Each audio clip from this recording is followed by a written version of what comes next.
Umwami Yesu nashimwe. Mbanje kubasuhuza mu izina rya Yesu Kristo umwami wacu. Ndabashuhuje. Yesu nashimwe. Haleluya. Imana ishimwe. Ndanezerewe muri uyu mwanya, nezerewe ko twongera kuganira ku ijambo ry'Imana. Ndabashuhuje mu izina rya Yesu kandi mbifuriza umugisha w'Imana. Rero ndanezerewe cyane muri uno mwanya kugira ngo tuganire kandi tuganira ku butumwa nahawe. Ubwo butumwa ari bwo tuyobowe n'ijambo, ari bwo butumwa, ijambo ryanditse mu gitabo cya Yobu ibice 28 ibice 28 haravuga ngo, maze Imana ibwira umuntu iti, dore kubaha Uwiteka nibwo bwenge, kandi kuva mu byaha niko kujijuka. Haleluya. Hanyuma iyo niyo nsanganyamatsiko y'ubutumwa buva ku Mana, niyerekwa nagize muri bibiri mu mwaka w'ibihumbi 2005. Hanyuma mbihabwa nk'ubutumwa, ariko nanone kugira ngo ntambutse ubwo butumwa mbanza kwiga nigishijwe n'Imana. Nk'uko rero nabibabwiye abantu benshi tuziranye, ndabashuhuje, harimo ba Dominique, harimo Inosa, harimo mwarimu umudugudu wa Gihuma, harimo Papa Robert w'Ibunyogombe aho bita Igitisi, harimo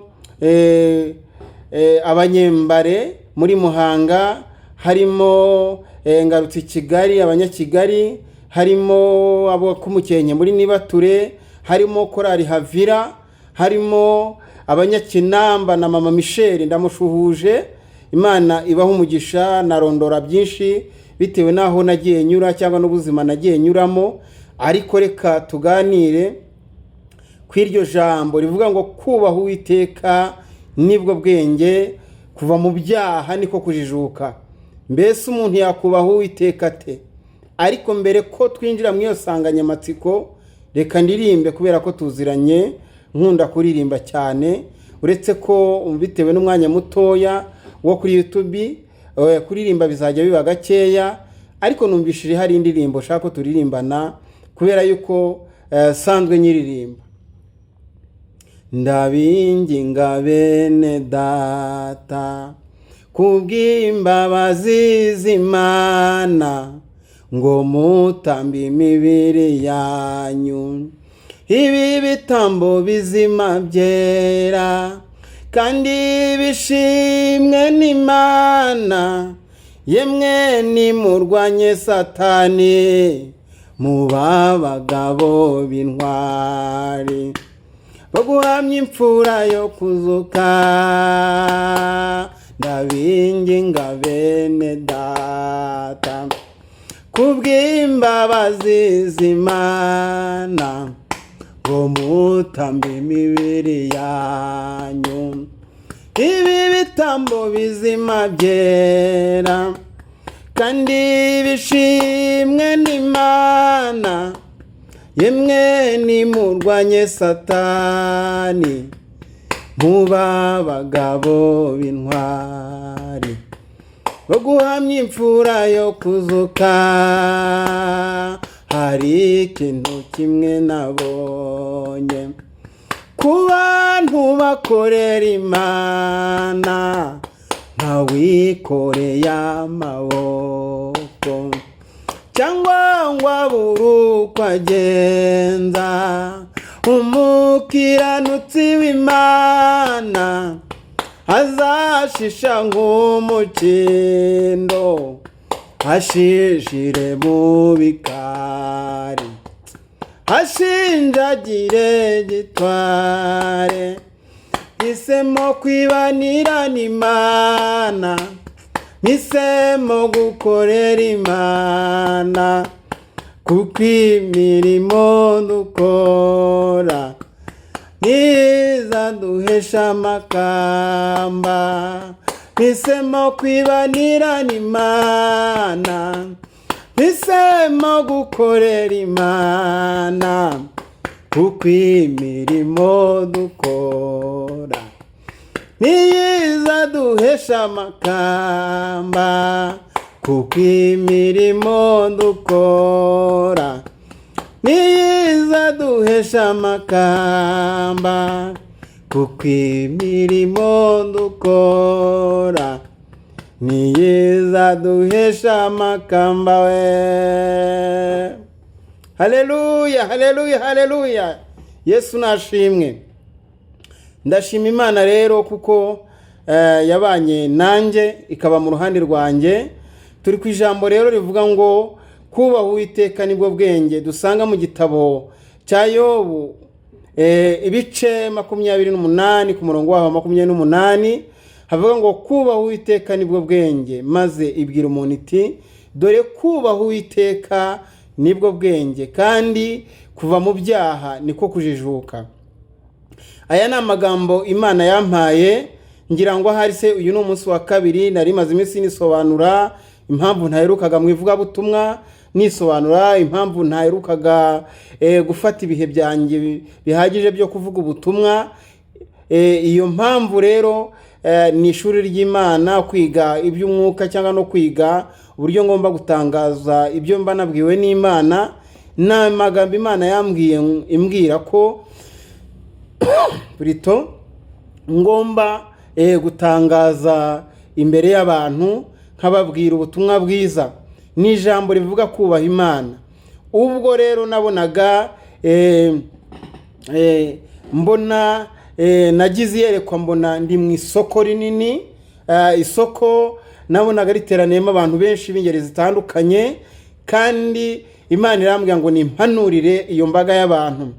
Ntangira guhanura rero mvuga ubwo butumwa bwiza, mbwira abantu iri jambo, ariko Imana yambwiye ngo mvuge iri jambo ne kurenza cyangwa ngo ngabanye, kurihanura gusa, kusoma icyanditswe kandi kiri n'ubuhanuzi. Nkasoma rero iri jambo mbwira abantu ngo maze ibwira umuntu iti dore kubaha Uwiteka nibwo bwenge, kandi kuva mu byaha niko kujijuka. Mbwira abantu kugezaho naje kunanirwa, maze kunanirwa mbwira Imana ntibumvishe kandi ndananiwe. Irambwira iti ese koko bumvishe? Ndayibwira ntibumvishe. Irambwira iti hoya, ahubwo komeza urangurure. Nagiye kubona mbona umwe wo mu bacu azanye ibyo kurya ndarya, azanye ibyo kunywa ndanywa, nabonaga ari imyumbati n'ibishyimbo, anzanira n'amazi. Aravuga ati muntu w'Imana komeza uhanure.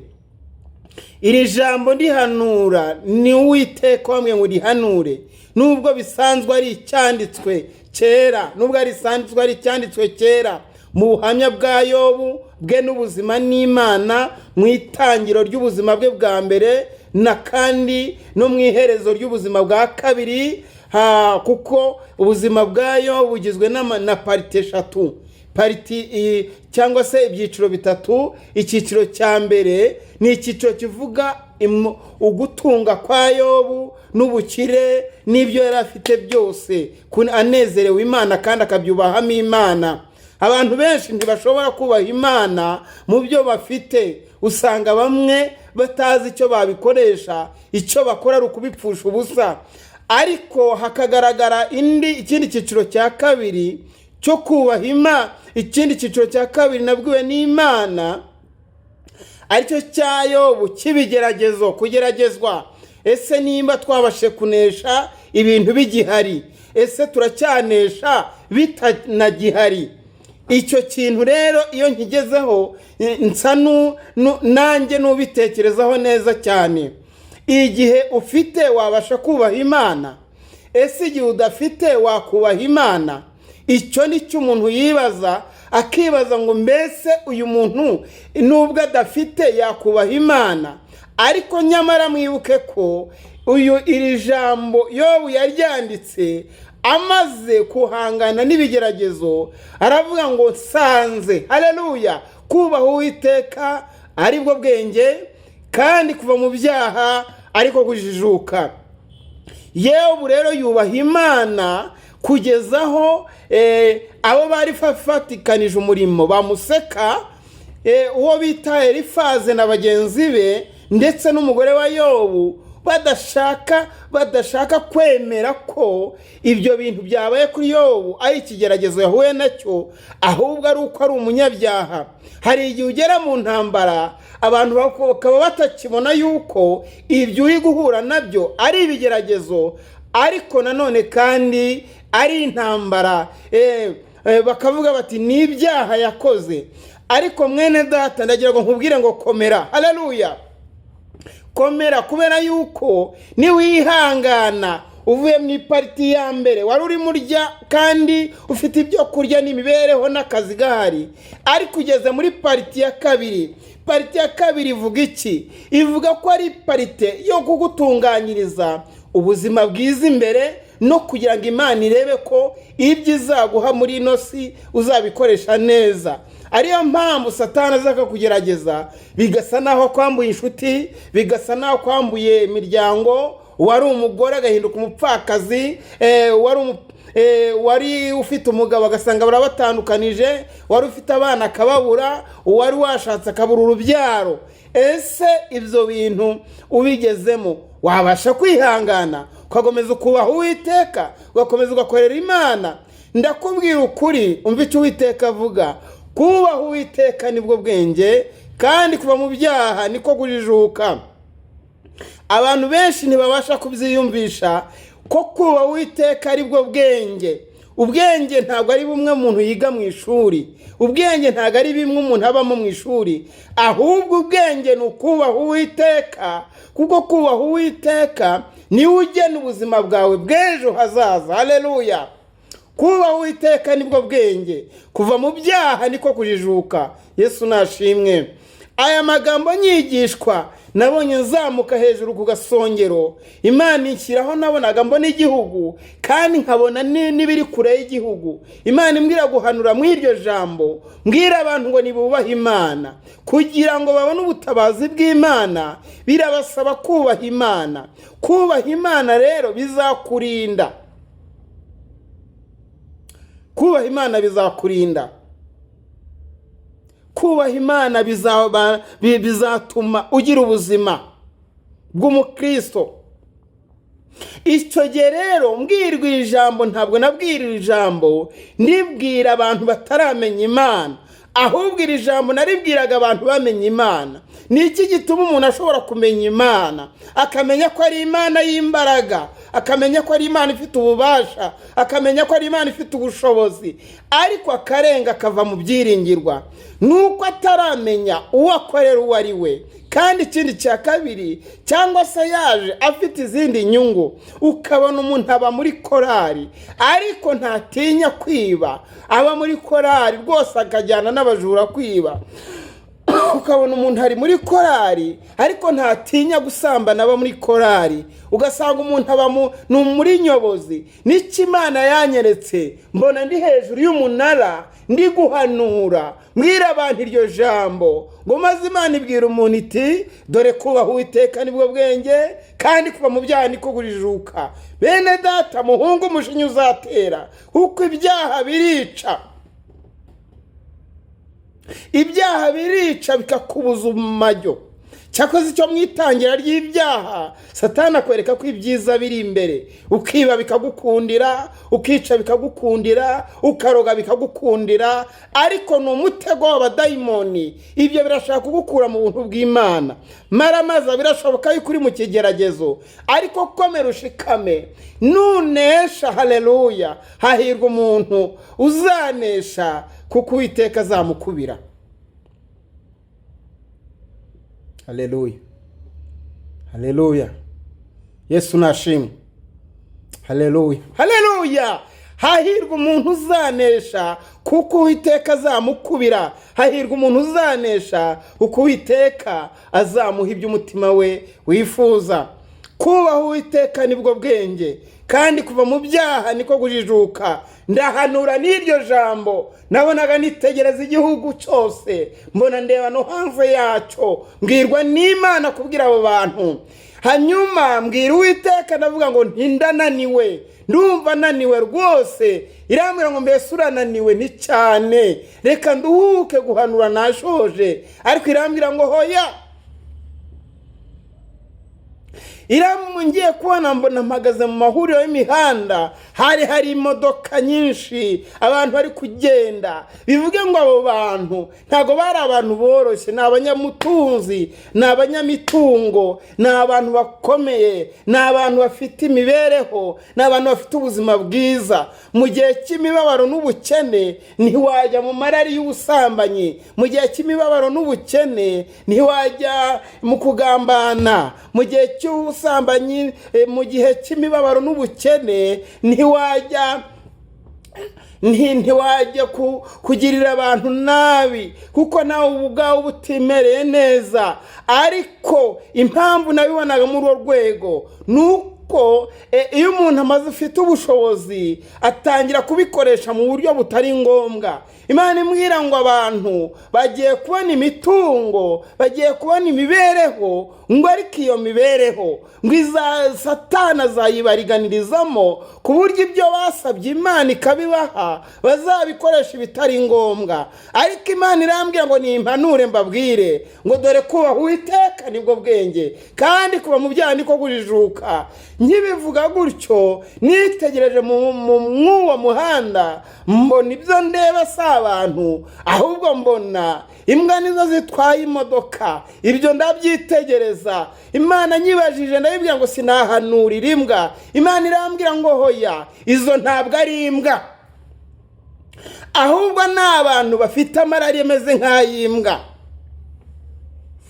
Ni imitima yabo niko iteye. Uko imbwa yahagiza no kugera ku cyo ishaka, niko nabo bahashigijwe no gukora ibyaha. Ariko Imana irambwira ngo uzaba ufite mu mutima inzira z'igisiyoni, agitekereza ijuru agaciro karyo, agatekereza Imana yamutabaye muri biriya, agatekereza icyo Imana yakoze muri biriya, ngo izamurinda. Haleluya. Kandi n'ubwo butunzi izabumuha. Ariko abantu ntibari kwemera kurambya ngo bategereze icyo Imana yababwiye. Amasezerano y'Imana abantu ntibazategereza. Bamwe baziba, abandi bice, abandi baroge, abandi baraguze. Mana we, ariko ndababwira ukuri ko kubaha Uwiteka aribwo bwenge. Haleluya, haleluya, haleluya, haleluya, haleluya. Oh, haleluya. Imana ishimwe, Imana ishimwe, Imana ishimwe. Kubaha Uwiteka nibwo bwenge. Iki cyigisho kirimo ibintu byinshi cyane. Ubwo nari maze kwitegereza ibyo bintu, Imana iranyurutsa, iranjyana njya mu ihuriro ry'imihanda nditegereza. Bari abantu rero ndi kureba, ariko Imana ibamurikira mu iyo shusho atari uko ariko bameze, ahubwo ari uko Imana ireba mu mitima yabo. Mwibuke Imana ibintu yabwiye Yakobo. Yaramubwiye ngo wamunyorogotoye Yakobo. Ariko iyo turebye ntabwo ari uko Yakobo yari umunyorogoto, ahubwo nuko Yakobo Imana yabonaga yivuruguta mu byondo, ameze ariko mu byaha, ameze nk'uwo munyorogoto. Iramubwira ngo nakubonye wivuruguta mu ivata, ndakubwira ngo ngaho baho. Ibyo bintu rero bivuze iki? Bivuze ko icyiciro cy'ibyo ukora ari cyo Imana ikubonamo mu iyo shusho, kuko uyu muntu tureba si we muntu Imana iha agaciro, ahubwo umuntu nyawe n'ubitse muri uyu turimo. Bivuze ngo rero Imana ireba ibiri imbere cyane cyane, ntikunda guhanga amaso ku biri inyuma. Ese ibiri imbere iyo bitunganye, iyo umuntu n'umuntu w'inyuma aratungana, ariko umuntu w'imbere iyo yanduye n'umuntu w'inyuma arandura. Bivuze ngo Imana yo yarebaga imbere, irambwira ngo bakurikire. Ndabakurikira ngenda mpanura mw'iryo jambo, nta kugabanya, nta kugabanya, nta no kongera. Ndahanura mbwira abantu nkunti, maze Imana ibwira umuntu iti dore kubaha Uwiteka nibwo bwenge, kandi kuva mu byaha niko kujijuka. ubwenge.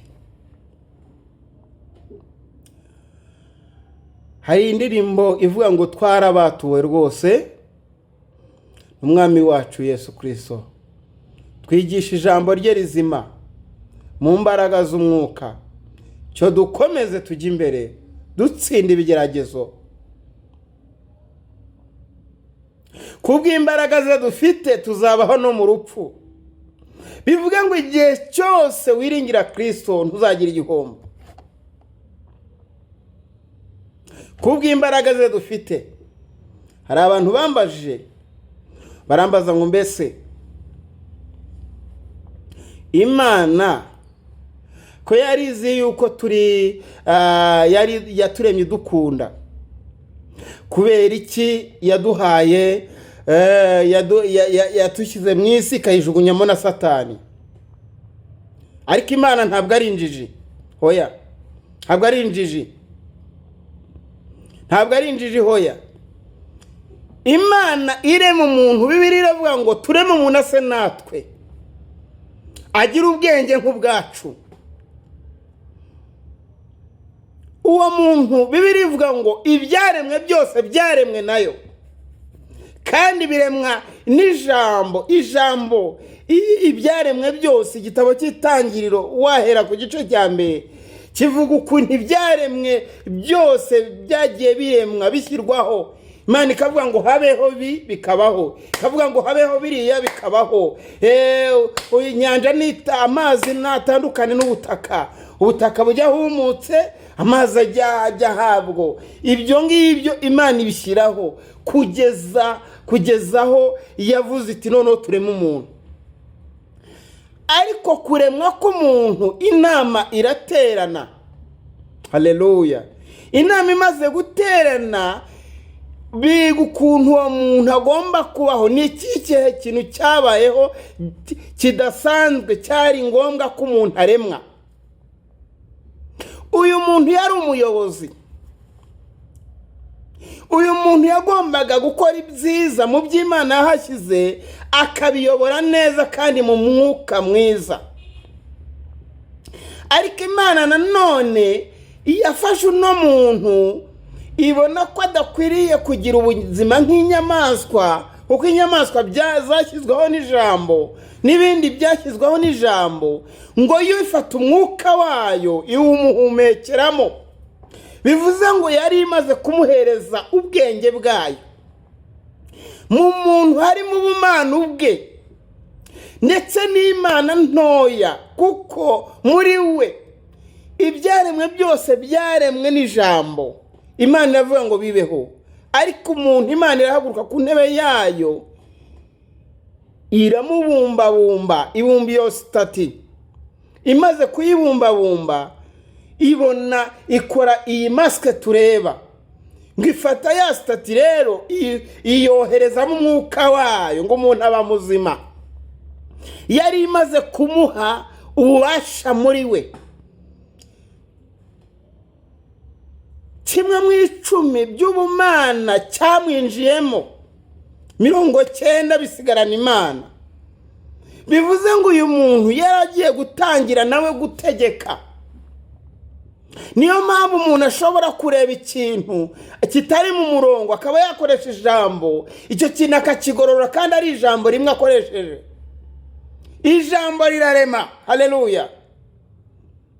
Bivuze ngo ikintu ushobora kwanga umuntu akibogamye cyajya mu buryo hakoresheje ijambo. Bivuga ngo uriya muntu nawe ni umutware. Niyo mpamvu Imana yafashe Satani mujugunya mu isi, ariko ifata na wa muntu imuha ububasha bwo kurwanya Satani. Satani ikintu adugambiriyeho ni ukudukoresha ibyaha, ni ukugira ngo tutazarya ku giti cy'ubugingo. Bibiliya ivuga iki ku giti cy'ubugingo? Umuntu amaze kurya ku giti kimenyesha ikibi n'icyiza, yashyizeho n'igiti cy'ubugingo, hariho n'igiti cy'ubugingo, ngo yamwirukanye mu ngobyi vuba kugira ngo atarya ku giti cy'ubugingo, ngo akamera nk'Imana ubwayo. bivuga ngo iki giti cy'ubugingo cyabaye irushanirwa cyangwa se kompetisiyo mu ndimi z'amahanga, kurushanwa kugira ngo umuntu akore neza. Bibiliya iravuga ngo turabe Imana yaremye ituremeye imirimo myiza kugira ngo bayigendereho. Bivuga ngo ibyo dukora nibyo bituma Imana ibona ko proje yayo kurema umuntu, nibyo bituma Imana inezerwa na proje yayo, ikanezerwa. Mbega muri make umuntu akwiriye gukora neza, ntabwo akwiriye gukora ikibi. Bivuga ngo igihe cyose ugambirira kwica, ntabwo uba uri mu murongo w'Imana, nta wakwica akorera Imana. Igihe umuntu agambiriye kwiba, ntabwo aba ari mu murongo w'Imana. Igihe umuntu arimo asambana, ntaba ari mu murongo w'Imana, biranditse. Ni umunyabyaha. Iyo niyo ntego ya Satani yo gufata umuntu wari bukora icyiza ikamugira mubi. Ariko kubaha Imana ni iki? Ni ukureka gukora ikibi ugakora icyiza. Haleluya! Icyo gituma Imana ikunezererwa. Mwami Yesu nashimwe. Urashaka kunezerwa?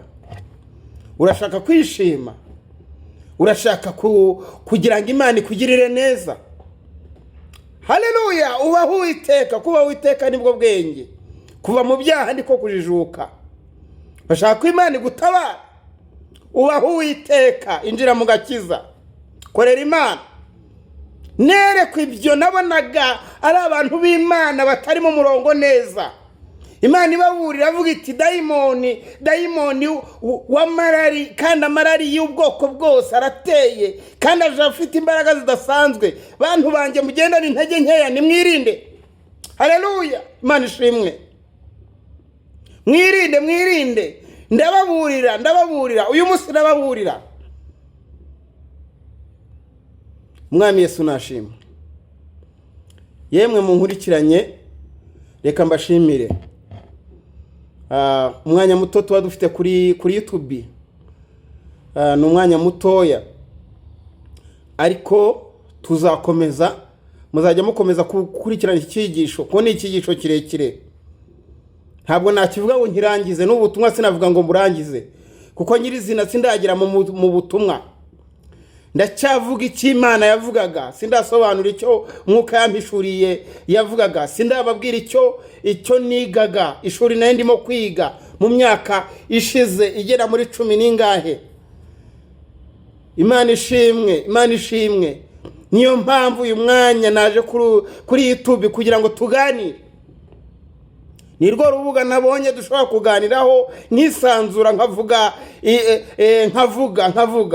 kubera ko abantu ntibakitaye ku by'agakiza, ntibagishaka kumaramaza. Ntabwo ushobora gutsinda icyaha utarahura n'icyaha.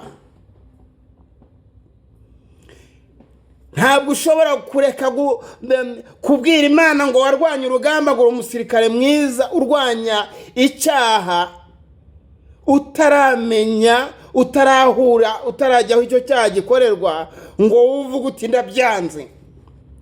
Bisaba kugira ngo hagere. Ntabwo uzamenya kwihanganira inzara, kubera yuko nuhura nayo nibwo uzamenya ko inzara iryana. Ntabwo bishoboka. Kwavuga uti ariko kubw'iyi nzara jewe ntabwo ibi byankura ku Mana, ndayigumaho. Abenshi bahita bayivaho bakabireka. Umwenda wacika akayivaho, mugabo yabura akayivaho, mugore yabura akayivaho, rubyaro rwabura akabireka. Ariko kubaha Uwiteka ukaguma mu mwanya nibyo Imana ishaka, ukaguma ugatsimbarara, kuko imbere ni heza. Imana iratabara. Iby'Imana tuvuga si amagambo oya, ahubwo ni ibintu bifatika. Mwami Yesu nashimwe. Reka mbashimire rero. Haleluya. Ndabashimira. Reka nsoze. Ndasuhuza bene data benshi. Ndasuhuza Muzeherora na Joyce bari za Gasanzwe. Ndasuhuza bene data dufatikanya mwivuga butumwa. Suhuza Paperike ku Gisozi k'Umukenke. Ndasuhuza kuri ari Havira yose. ndacyabisubiramo. Abo ni abantu bagiye baba ingenzi ku buzima bwanjye. Kora muri Nibature njya mpagirira ibihe byiza ku Mukenke. Ndasuhuza abanyagihuma bose, Imana ibahe umugisha. Ejo rero tuzasubira tuganira kuri iri jambo rivuga ngo kubaha Uwiteka. Icyo Imana yarimbwiyemo, mbwira kubaha Uwiteka, ko umuntu yakubaha Uwiteka. Iri jambo rizatugenda ritugeze ku masezerano, tuvuga iby'amasezerano. Iri jambo tuzagenda ritugeze ku busobanuro bw'umwuka wera. Iri jambo rizatujyana ritugeze ku busobanuro bw'imikorere y'imyuka mibi. Iri jambo rizatugeza ku bintu byinshi, birasaba kubikurikirana ukumva icyo Uwiteka avuga. Nyamara kubaha Uwiteka nibwo bwenge. Haleluya. Kuva mu byaha niko kujijuka. Imana iduhane umugisha. Reka mbashimire kuba mwanteza amatwi. Umwanya bari mutoya, ariko reka buri munsi nzajya nkomeza nshyiraho icyigisho, ariko nta kindi kereka maze kumva ko icyo cyigisho ngishoje, kuko ndacyavuga ibintu byinshi. Imana imaze kunyereka ibyo. Cyari igihe cyanjye nari ndi gutandukana, ko nakoze ivugabutumwa cyane mu gihe cyanjye cy'ubusore. Ndashima Imana, ndi umuntu umwe mu bantu bashoje icyiciro cy'ubusore nta kimana ishinja. Ndabihamya kuko certificate y'Imana narayibonye. Impa certificate tuzabivugaho. Uburyo nakoze ubukwe tuzabivugaho. Ngaragaze kubaha Uwiteka ibyo ari imirimo Imana yakoze. Mfite abantu bameze nk'abavuye mu rupfu. Bavuye mu rupfu mu buryo bw'umubiri, imibiri yabo irangirika, ariko ku bitangaza by'Imana birakoreka. Hari ibintu Imana yakoze bifatika, bitari ukubeshya. Jewe shobora no guhamagara abantu benshi iby'Imana yagiye ikora, tukagirana ibiganiro, mukamenya ese Imana irakora ntikora, ese Imana yivuze irasohoza ntisohoza, ese birashoboka ko Imana yakubwira yamara kukubwira ikongera ikisubira. Ibyo tuzabyigaho, nabyo narabyize mu buzima bw'umwuka. Rero ndagira ngo mumfashe bene data, munkurikire tuganire, kandi ndabakunda. Imana ibahe umugisha. Reka dusenge Imana. Data wa twese uri mu ijuru, izina ryawe rihabwe icyubahiro. Sengeye buri muntu wese uzumvira ijambo, kandi sengeye buri muntu wese kugira ngo twifatikanye gusoma kino gitabo cya Yobu kivuga ngo kubaha Uwiteka nibwo bwenge. Bice bya mbere bya Yobu bivuga imibereho ya Yobu, ariko si impamvu yo kuvuga inkuru ya Yobu, ni impamvu y'ubutumwa wampaye. Ndagusabye Uwiteka Imana Nyiringabo kugira ngo tugire umugisha kuri wowe, kandi ubane natwe, ube mu ruhande rwacu. Ndirukana imyuka mibi, ndirukana imbaraga mbi mu izina rya Yesu, yaba ku buzima bwanjye, yaba no ku buzima bwa bene data n'abandi bose dufatikanije kumva ubutumwa, ndetse n'abandi bari hirya no hino, kugira ngo batabare. Mana agirira neza abantu bawe, ubu none n'iteka ryose Yesu. Amen. Hallelujah. See you.